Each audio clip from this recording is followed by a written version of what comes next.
Hey students, this is the second of 3 videos that demonstrates the relationship between linear equations and budget constraints and opportunity costs. So what we're going to do is build upon what we did in the first activity. Right? In the first activity we learned how we can build a budget constraint using a standard form linear equation. We saw how we could change that to slope-intercept form. In this situation, in this video, what we want to do is go over how we can interpret from that budget constraint the opportunity cost of making a decision. So in that first activity we came up with a budget constraint that centered around $40 in income and prices of movies and prices of food of $8 for movies and $10 for food. Right? So we can take that we can take that standard form linear equation, the one that's in the form of ax plus by equals c. We can take that standard form linear equation budget constraint and put it into slope-intercept form, right, where we are solving for m, right, and now we've got this in a form where y equals mx plus b, the general form for a slope-intercept form. So before you move on here on this video, make sure that you understand how I got from the standard form linear equation to the slope-intercept form. Make sure you understand that math before you move on to the next slide. So now we've got the budget constraint expressed in standard form and slope-intercept form. And what we want to do is now use these two equations to explore this concept of opportunity cost. All right? Opportunity cost, as you're well aware, is the amount that one has to give up whenever they make a conscious decision. So in the world that we're looking at, Adam has an opportunity to either consume food or go to a movie. If he goes to a movie, he has to give up food, and if he gets food, he has to give up a movie.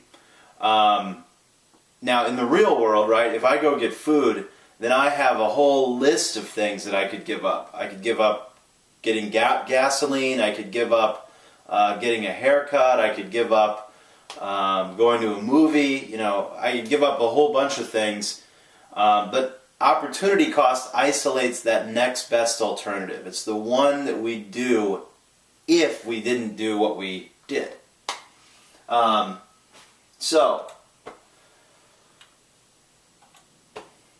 what we want to do here is answer the question, how many movies does Adam have to sacrifice in order to buy 1 unit of food? When we answer that question, we will be answering what his opportunity cost of a unit of food is. How many movies does he have to give up in order to get that unit of food? To answer this question, let's start by assuming that Adam doesn't buy any food. So he's going to attend the maximum number of movies that he can in that time period. So what we see here is we're going to take his standard form linear equation, his standard form budget constraint. We're going to substitute f equals 0, and then we're going to solve out for m. And when we do that, we get m equal 5. So the most movies that he can go to is 5. Now let's change his food consumption by 1. So instead of f equals 0, let's substitute f equal 1 in that budget constraint. And when we solve out for m, the number of movies he can attend in a month, we get 3.75. Now we can compare those two outcomes, one in which f equals 0 and one in which f equals 1. Right? And when f equals 0, we saw that m equals 5. And when f equals 1, then we saw that Adam could attend only 3.75 movies. So to get that 1 unit of food, Adam has to give up 1.25 units of movies. Right? And so every time Adam goes to get food, he has to give up 1.25 movies. So in this world that we've created with this budget constraint, the opportunity cost of a unit of food is 1.25 movies. And you can see in the picture there, here we've got a unit of food, and here we've got 1 movie ticket plus about a quarter of a movie ticket. So every time Adam goes to get this, he has to give up 1.25 movies. So let's go back and look at the slope-intercept form.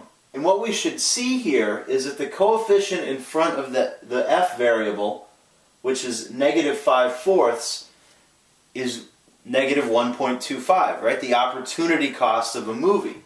I'm sorry, of a unit of food. So we can just take this slope-intercept form, and if we do this correctly, we can look at the coefficient in front of f and say, that's the opportunity cost of getting a unit of food.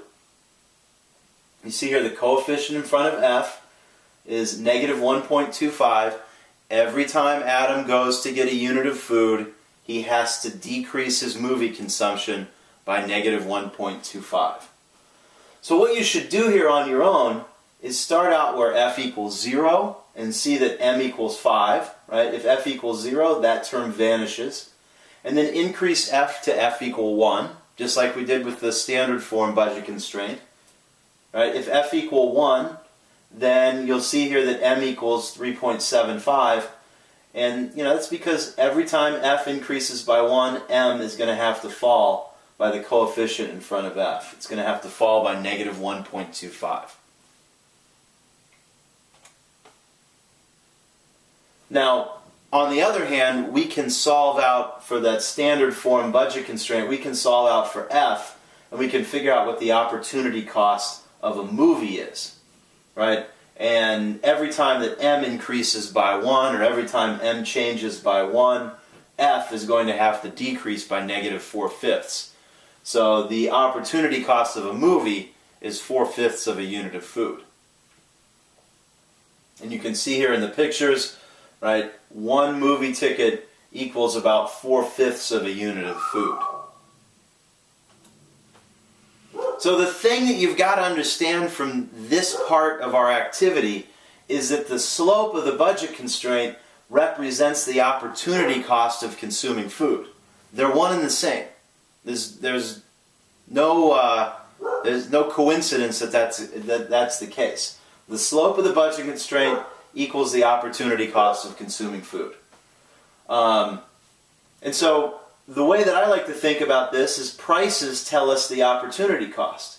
Right? The opportunity cost of consuming good X is just the ratio of the prices. It's the price of X divided by the price of Y. And likewise, the opportunity cost of consuming good Y is the price of Y divided by the price of X.